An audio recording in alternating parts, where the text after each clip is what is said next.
has you covered. Start your day with the first word. Cincinnati's only morning sports show.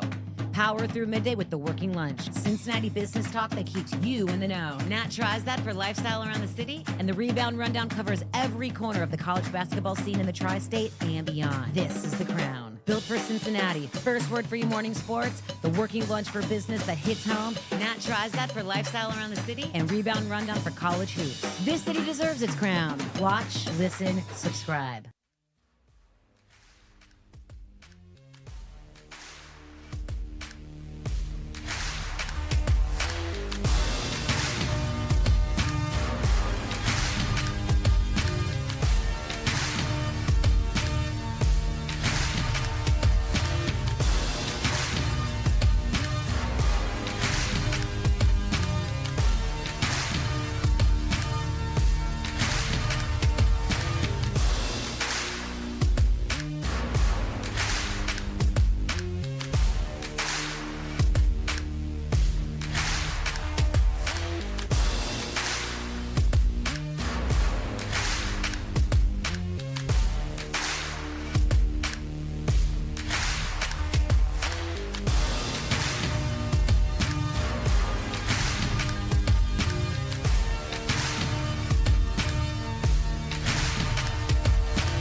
It is midday in the Queen City. Business is booming. To build or not to build, and from wildcat banking to first state banking. Let's do lunch.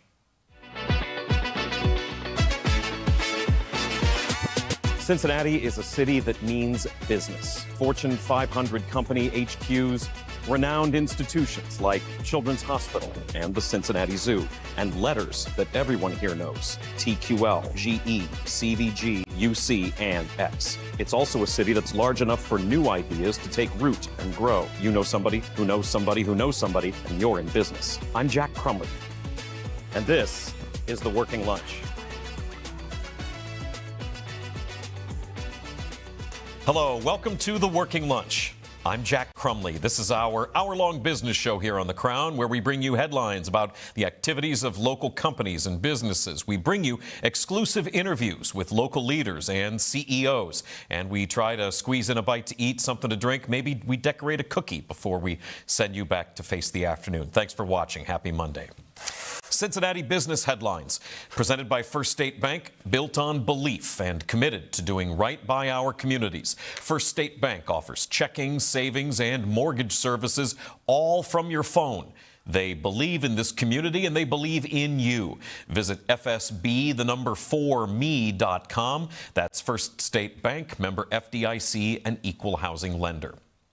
We have another big local arts nonprofit that is kicking off a $25 million fundraising campaign for a new building, not to replace, but to add on. The Cincinnati Shakespeare Company in Over the Rhine has announced the For All Time campaign, saying that they've kind of outgrown what they need in just the Otto M. Buddig Theater. They are looking to build this new arts and education center on a parking lot just south of that theater along Elm.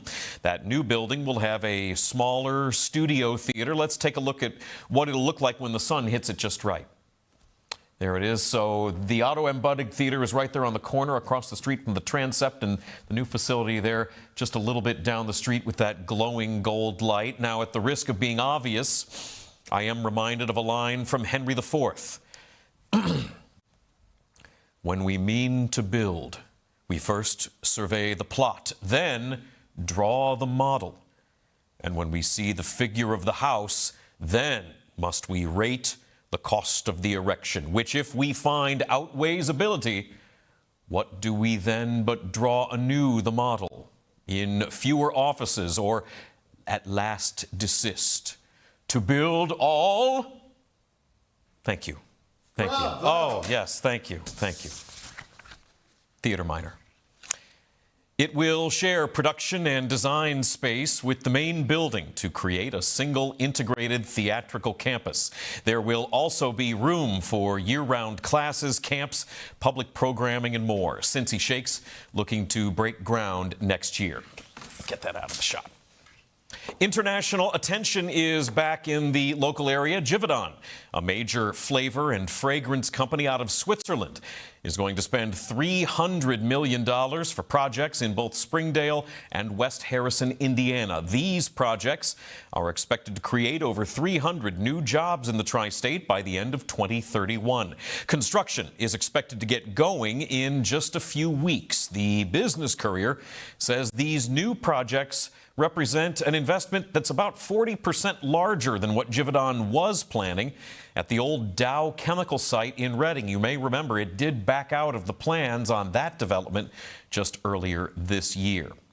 Other European expansions have been announced locally. Link NKY reporting that IKEA is opening a new store in Florence tomorrow. IKEA Planned and Order Point with Pickup is a smaller kind of store. Looks more like a showroom. It is for design consultation and for picking up orders. That is in the Florence Square Shopping Center on Mall Road, and it's opening Tuesday, tomorrow. And this is cool. The 2026 Fire Conference, you may remember, is coming up in October. Our friend of the show, Barbara Turner's Freedom, Intention, Revelation, and Evolution Conference is to bring women together and elevate entrepreneurship, build confidence, and inspire. And there is this part of it now that's being promoted. Barbara Turner, along with another friend of the show, Amy Wagner, going to be among the speakers at a wealth building strategies breakout session that's happening during the Fire Conference. The point is to demystify money and empower women with practical tools. Again, the Fire Conference is October 8th. Tickets available at thefireconference.com. Jack's Big Bite is where we focus on one particular story or topic in our community, a community we believe in with our partners at First State Bank. Stop into one of their local branches or visit online at fsb4me.com to access all the helpful tools and services at First State Bank, built on belief and committed to doing right by our communities.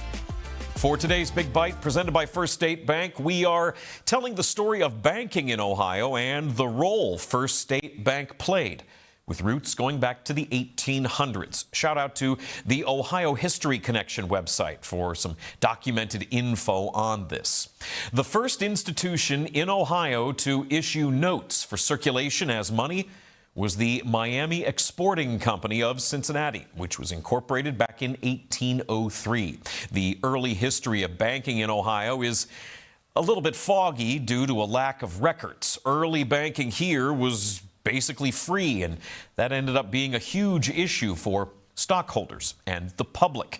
Many of the institutions that were incorporated in the early part of that century failed or closed with heavy losses. Safeguards like banks being federally insured simply didn't exist yet, and paper money had to be backed by gold or silver. There were so-called wildcat banks that didn't really have any coins.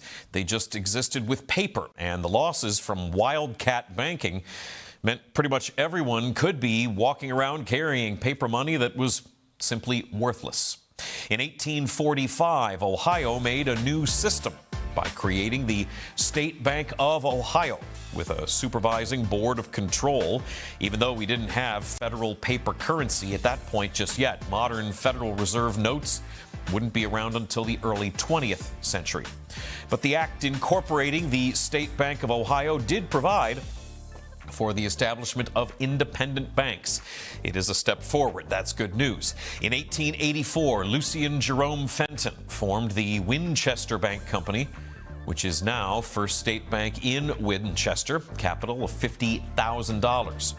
At that time, the bank was a two-story building was shared by a dry goods store. Flashing ahead a bit, Winchester Bank Company acquired the Seaman Bank in 1959, and First State Bank's branch in Seaman is currently in that same location, though it has seen some renovation.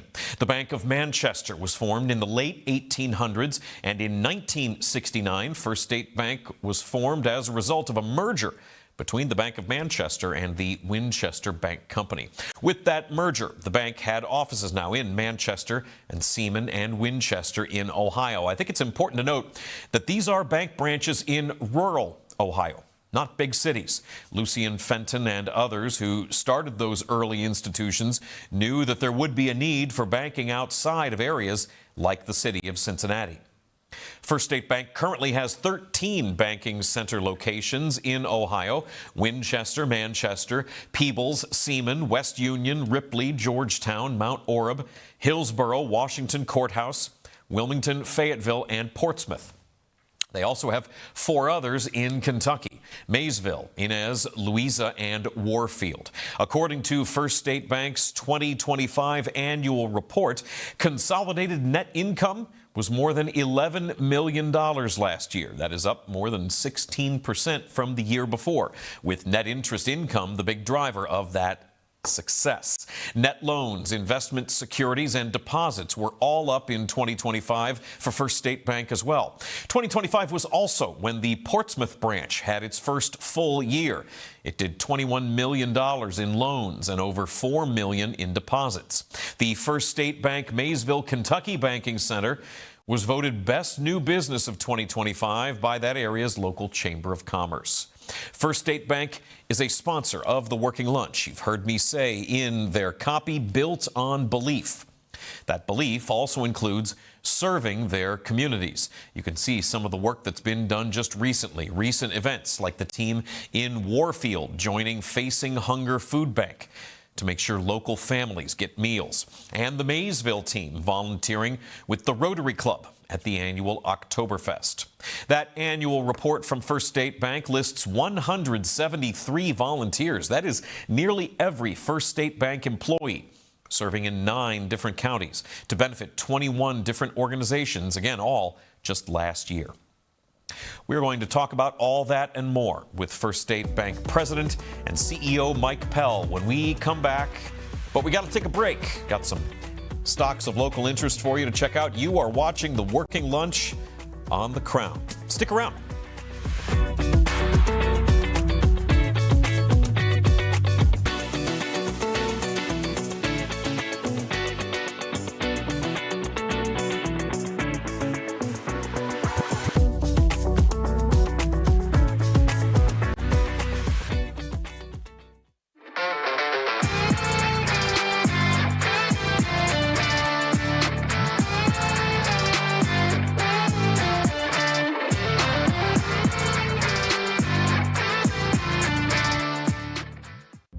Our beliefs matter. They're reflected in our words and actions. At First State Bank, we believe in treating people well, and have since 1884. Listening, caring, looking out for each other. It's what people deserve. It's what a real local bank does. While lots of things have changed over the years, our belief in you hasn't. First State Bank, built on belief.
My name is Jack Crumley. I've been covering news in Cincinnati on the radio for the last 20 years. I grew up in Northeast Ohio, but Cincinnati has always felt like home since day one. I've seen so many things accomplished here, and now, with The Working Lunch, I get to write, read, and talk about them every day.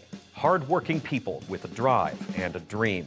Innovative ideas that help shape this city. Cincinnati is a great city, and I'm excited to tell you about it every day.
Welcome back to The Working Lunch. I'm Jack Crumley, joined now, as promised, by First State Bank President and CEO Mike Pell. Mike Pell, thank you for coming on the show. Appreciate having you here. We did that little Ohio banking history to kick things off in the last segment, and the idea that you are in the driver's seat of an institution that's more than 100 years old. What is that like for you? Is there pressure on that? Well, I first of all, I appreciate the opportunity of being here. And, as you mentioned in that segment, the bank's been around since 1884. And so I do like to share that when I talk about the bank that just because I have gray hair doesn't mean I was there when the bank started, right? Sure. So, but no, we've been doing a lot of great things in our little community. We keep things simple, and, the bank has done well. Yeah, well, clearly there's been growth. We talked about all the different branches you guys have. And the marketing and the phrasing with built on belief, like that, I think is a really useful and clearly productive piece of messaging for the public. But also, I mean, based on everything that I've seen and a lot of what you guys have in your annual report and social media posts, like, you guys really are doing a lot of things supporting the community and things that are built on belief. It's not just a catchphrase for you guys. Yeah, built on belief is so special to us. And, we've, I think about the history around that. And, my marketing team had decided that we really needed to get a little more modern a few years ago. And so Elliot asked me to, let's get an outside firm to come in and help us a little bit. Mm-hmm. And we hired a firm that really interviewed myself, our team, our board of directors, and our community. And they come back with, Mike, your company is about being built on belief. Oh, wow. And we feel like that. That's our message. That's how we believe in our communities. We believe in each other, and we really felt called to serve the communities that we're in today. So that was important to us. And I share a little bit of that story because we decided to do that in 2019. Okay, and so we were ready to launch. Our folks needed. We were gathering energy, and then guess what happened in 2020? Not right? long after things we were changed. trying to figure out, how are we going to open our lobbies? Right. We've got shutdowns happening everywhere. We're going to serve our clients from our drive-throughs. You've got businesses that are concerned about how they're going to keep the lights on. Absolutely, and But that was actually, I look back on that, and that was perfect timing. Yeah. Because we needed something fresh. We needed something that supplied us energy and reminded us of where we came from. And so that was important. Well, it was also an opportunity then to really show that it isn't just a catchphrase. Even though, the development of that phrase came from within, that was an opportunity to, so to speak, put your money where your mouth is and really show that we are built on belief. We're going to help support people in this community during this really, really challenging time. Yeah. Yeah, it was a great time for us, and we're really looking at that now. And we've done some recent surveys with our staff, with our community, and we look back. 6 years ago, a lot of our staff wasn't there when we launched Built on Belief, but yet it really is just, it catches on. Our employees love it. So that's what we're all about. Yeah, for sure. And, not being shy also of letting people know what it is that you guys have people out there doing. We've seen some composite pictures here that I think we grabbed to show different First State Bank employees out there in the world, whether they're doing stuff at Ronald McDonald House or whether you guys are sponsoring a soccer team. Like, there's a lot of work there's some of your people right there now, just out there. More than 150 of them. It was like nearly every employee accounted for some of the work you guys did just last year. Yeah, it's really it's what we're all about. We've, our bank has done very well. We like to be leaders in our community. We like to give back, and we stay focused on giving back to our individual communities, and and I think the communities know who we are because of that. It's a little bit about giving back is is about showing up at the football game on Friday night, and we're running the concession stand, or if it's we're at halftime at the basketball game where we're making contributions to the local schools, and we're getting behind our communities. Yeah, well, and you're doing it because that's the right thing to do, but also like from a business perspective, you got employees. You're in the more rural part of the state. Mm-hmm. You're not necessarily even trying to compete with these big banks that are doing all this, consolidation and mergers and stuff. You guys have people that are connected in their communities. These people know each other when they come into the room, and that's a strength for you. Yeah, absolutely. And we, when we go into new communities, we hire local talent. We hire the folks that have been in that community a long time, have the relationships with the school systems and the local municipalities, and that's so our two newest locations were in Maysville, Kentucky, and Portsmouth, Ohio, both small rural communities, but those are areas where some of the big guys decided to exit. Right. And so that, so we want to step in, fill that gap, and do a good job. Well, yeah, and talking about rural communities, like also, though, at the same time, and what I just had there in the Big Bite, the expansion that you guys have seen, and you've been at the helm of this for a number of years now, Mike. I'm not going to try to carbon date you here, but you're the one that brought up the gray hair and everything. But, you have been in the driver's seat of this institution for quite a while, and you guys have seen quite a bit of growth in the last few years. We have seen a lot of growth, and I think that really what feeds that growth are communities that want banks like ours, that get involved in the communities, hire local people, and really bring financial services to small rural markets that, frankly, some of the big guys are exiting. Right. So. And being able to actually service people and have an actual genuine connection, because there's an emotional element. You guys are a bank, and there's obviously math and numbers are what they are, but there is an element among people, especially if it's a rural community bank. Somebody comes in, whether they're looking for a personal loan, whether they're looking for a business-based loan, there is a really emotional element to that moment that you guys are baked into. Yeah, I think we know our customers. We know. We keep things fairly simple. It's about, banking's really pretty easy, and thankfully, because, I've tried to be in this a long time, but, at the end of the day, banking is about borrowing from your depositors and making loans and investing in your local community. And we frankly have done that pretty well since 1884. Yeah, what is your perspective? I mean, because you've been running First State Bank for as long as you have, I mean, do you have sort of a longer view of things? You see things maybe come and go and flash in the pan changes, but are you able to sort of separate yourself from that? Yeah, again, we try to keep things pretty simple. There have been some of my peers that have decided to, either buy insurance companies or get involved with investment banking services. But that's really not us. Mm-hmm. We're about serving the basic banking needs to small rural communities. What was the bit that you were telling me about that you guys did innovate your checking not too long ago, right? I think you told me it was the coolest consumer checking there is. Yeah, we just love our little checking. We have a consumer checking account. It's called Casasa, mm-hmm. and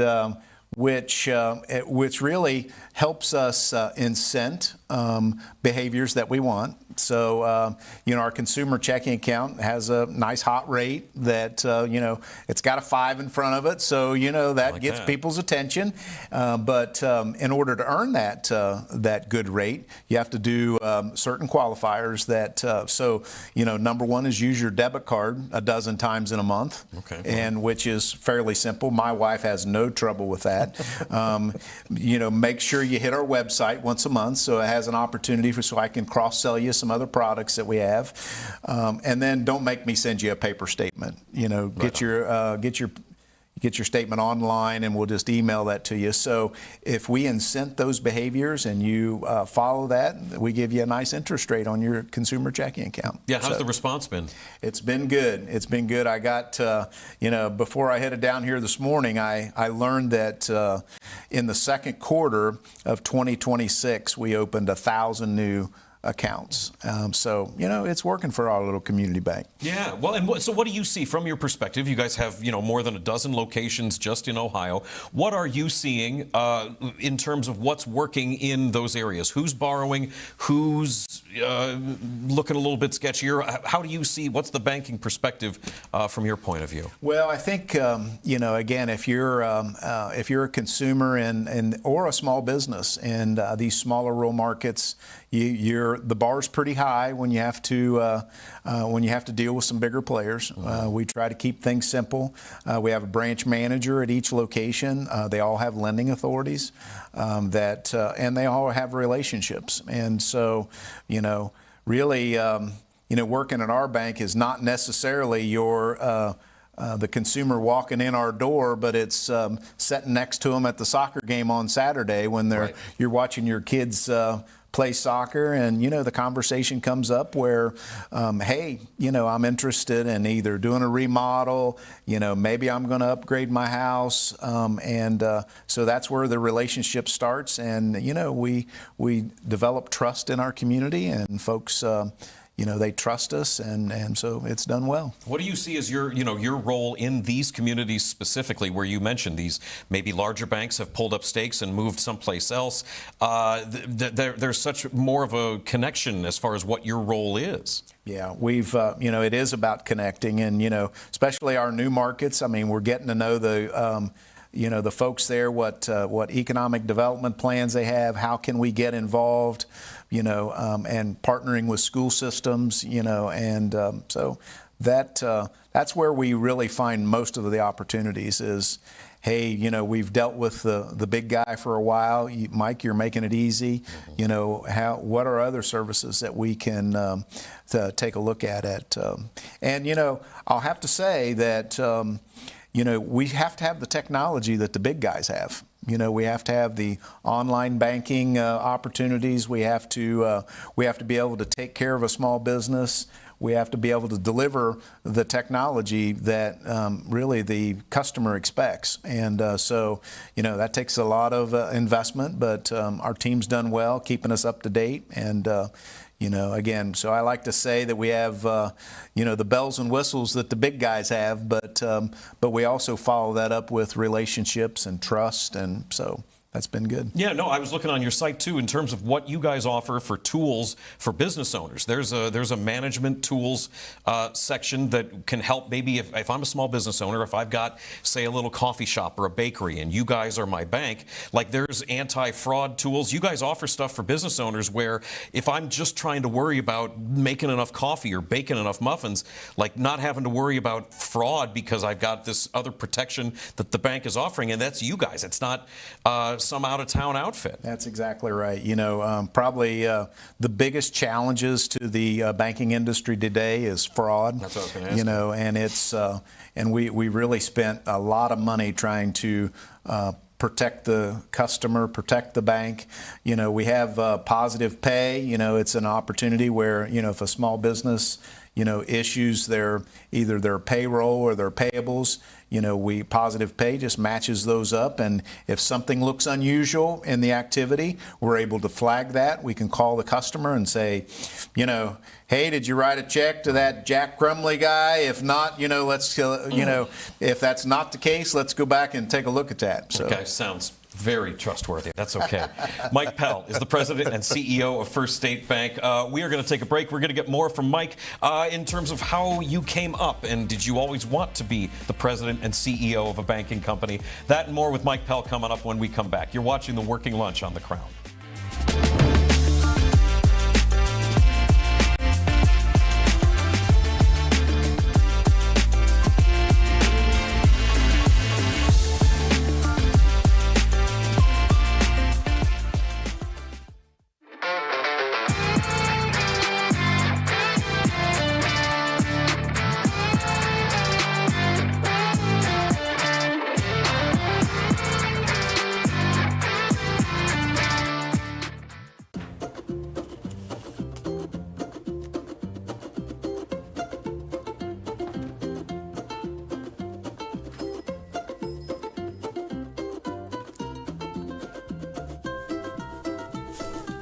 Okay, who are you? Well, you have a First State Bank checking account, so you'll be getting cash back whenever you use it. Oh, Open a checking account at First State Bank for cash back.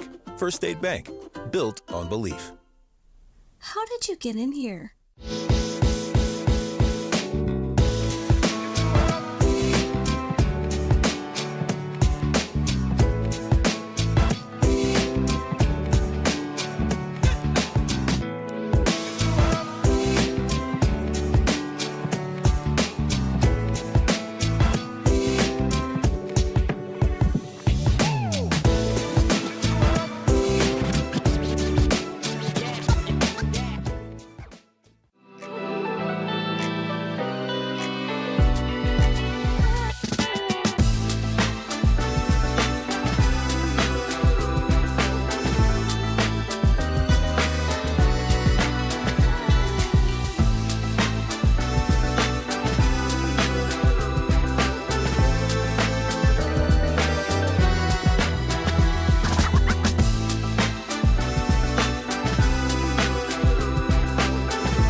What is The Crown?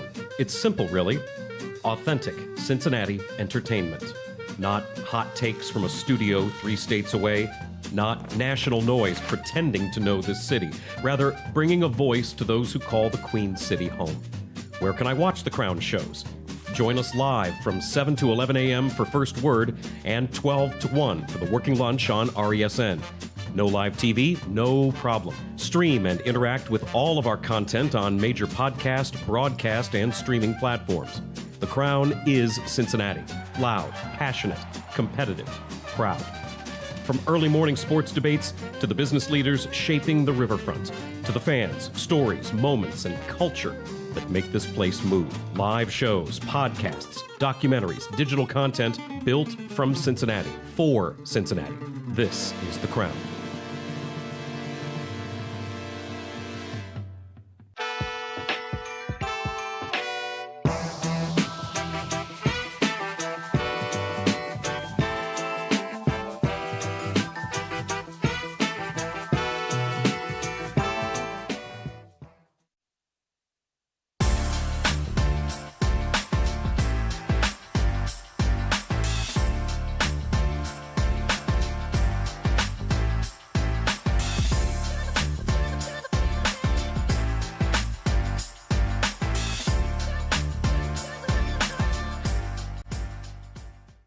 I'm Mike Pell, and President and CEO of First State Bank.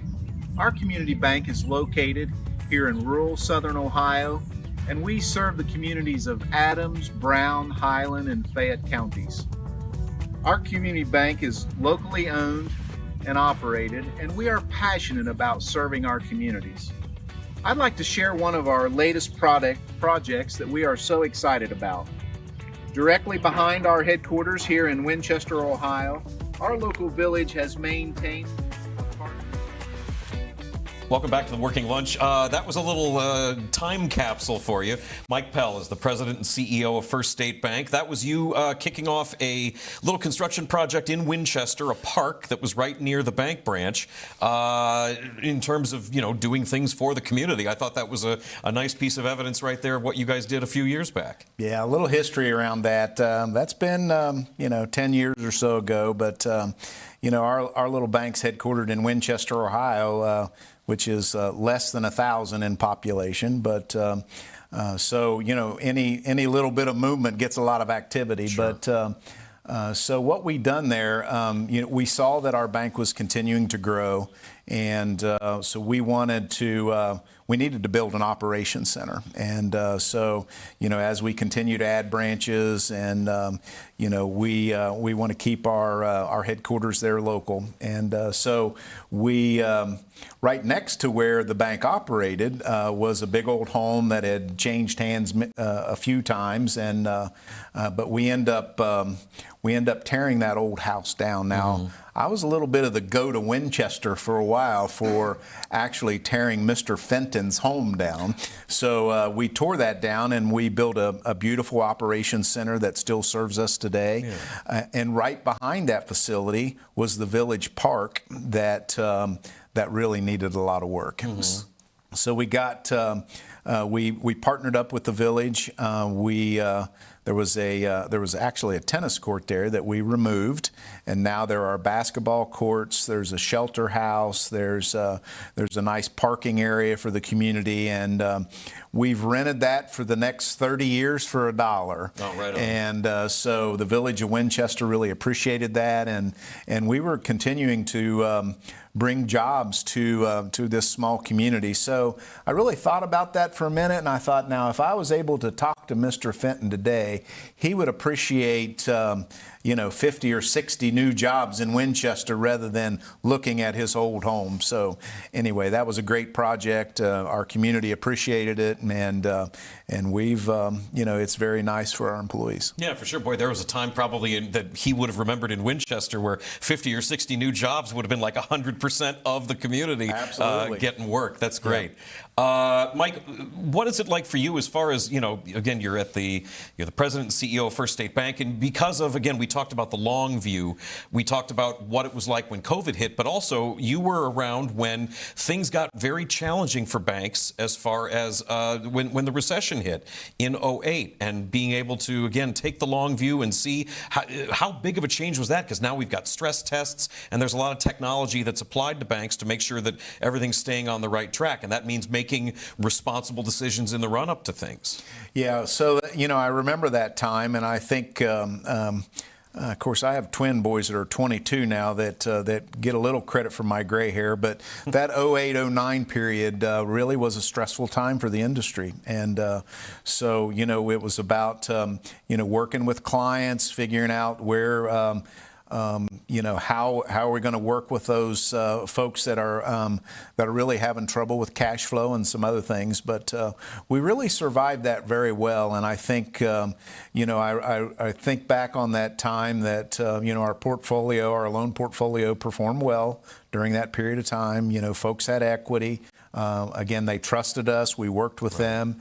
And so those things turned out very, very well. But that's also the time that our bank really partnered with some other business people in the community, and we really launched what we call today Leadership Adams. And so that was born right after that period of time. And, we think back about, it was time where people were losing jobs, and what do local communities do? Leadership rises during that period of time. And so, we wanted to put together a leadership group and really help leaders, grow to a new level. And so, that was, that program started. We recruited about a dozen folks that was in our first class. And, today we've got 150 Leadership Adams graduates, I will call them, and they're doing important things in our community. And so, I look back over that period of time, and several things were launched during that period of time. We got, our local Adams County Fair was struggling, and each of those classes had a responsibility of launching a new project. And one of those projects was getting behind our local fair and our fair board, and helping them raise money and do some fun things. And I think about that time was when our community foundation was formed. And so myself and a few other business leaders, formed a community foundation. And, in 2025, or actually this spring in 2026, we gave $40,000 to 40 kids that are graduating from local schools. Wow. So, and all that stuff took root back during a very, very trying time.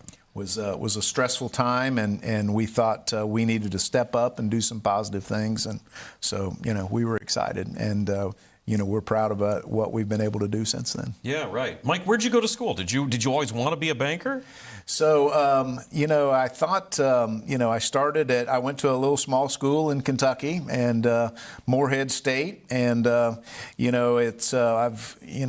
decided I didn't necessarily decide to sign up to be a banker, but I was coming home from my sophomore year, and my friend asked me what I was going to, my parents run a little restaurant local, and so I said, I don't know. I guess I'm going to sell foot-long hot dogs for Mom and Dad.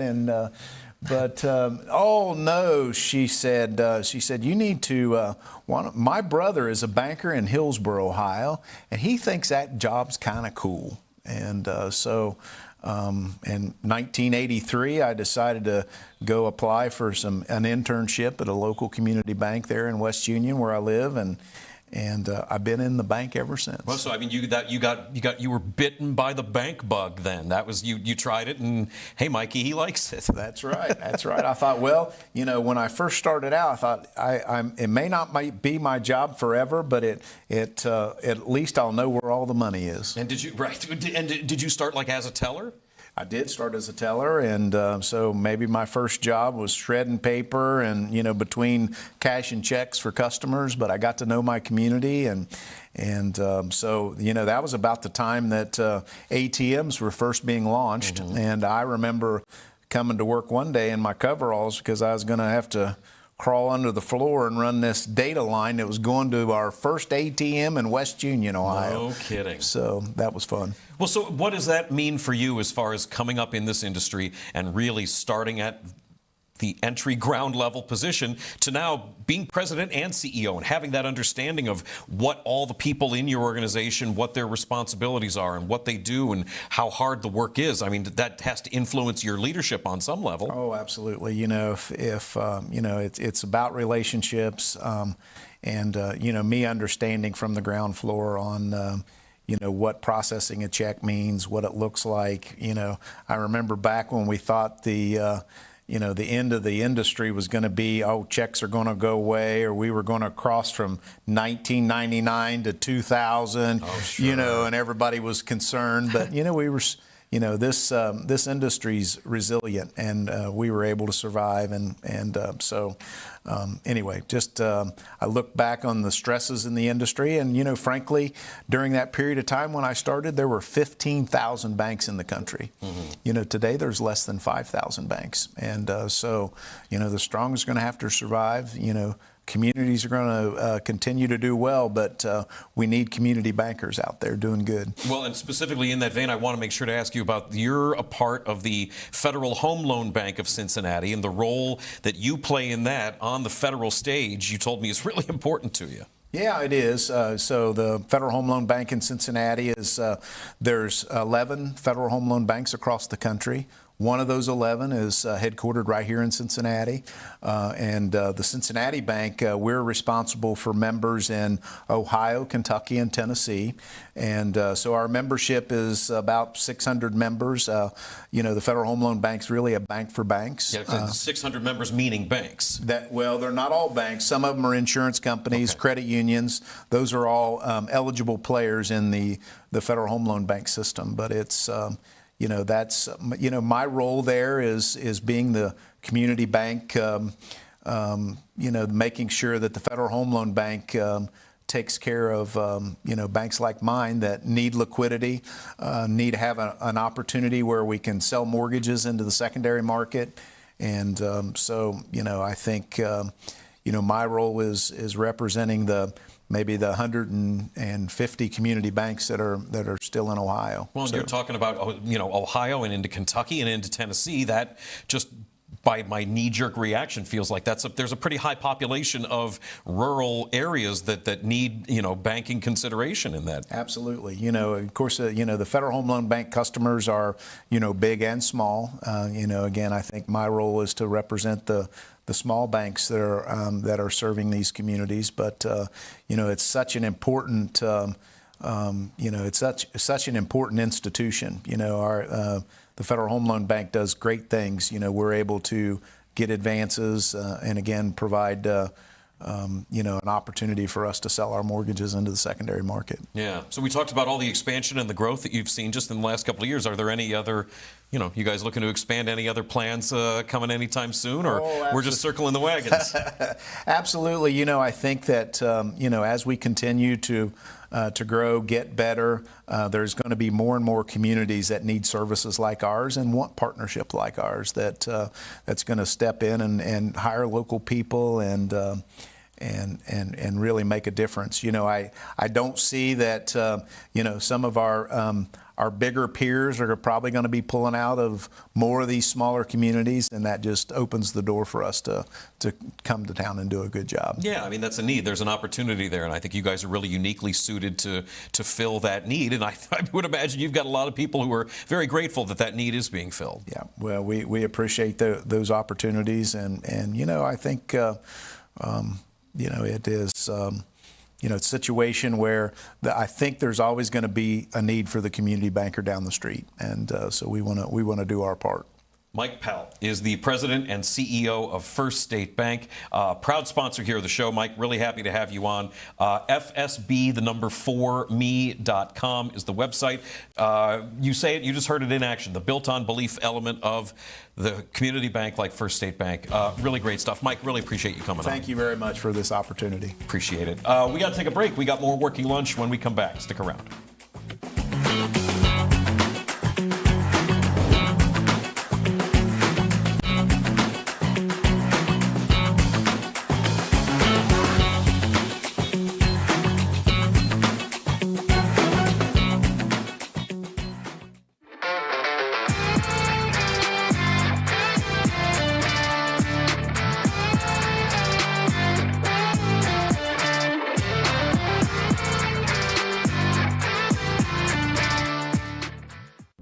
Our beliefs matter.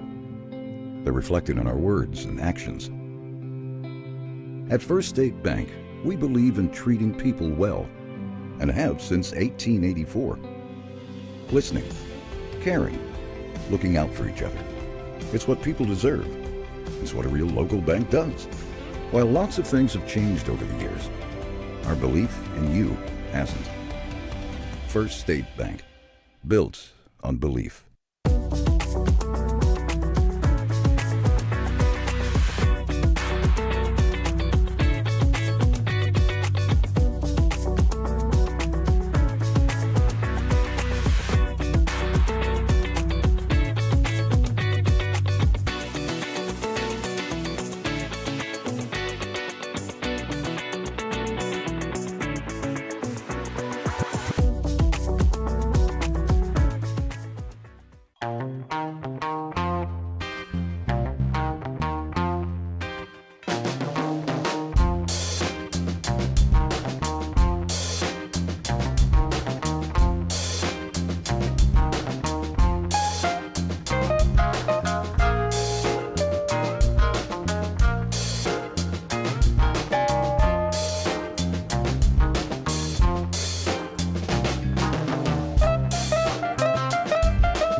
This is the Rebound Rundown.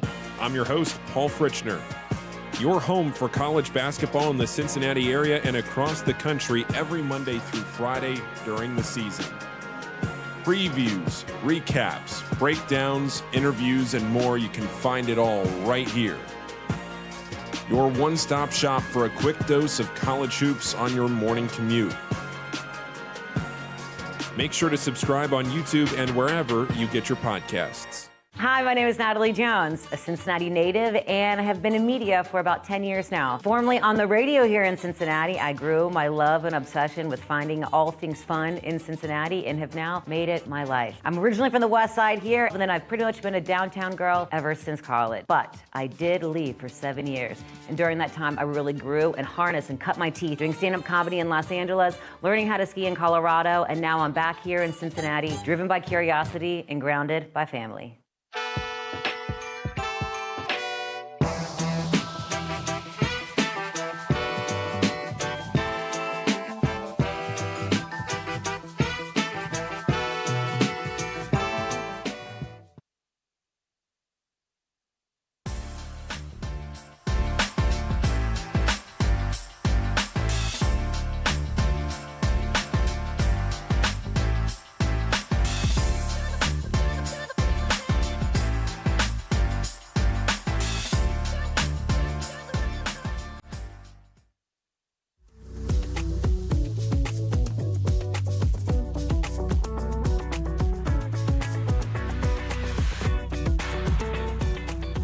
Hey, welcome back to The Working Lunch. I'm Jack Crumley. We are wrapping up the show here. The Working Lunch, of course, loves movies.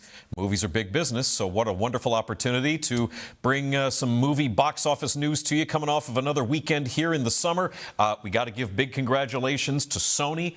After this past weekend now, Sony, the studio with the top two, count them, two movies at the box office this weekend. Certainly Spider-Man Brand New Day. Sony in partnership with Marvel on that did another $39 million. That's been out for 4 weeks now and put up that money to capture the #1 spot. But then we've got Insidious Out of the Further, Insidious 6.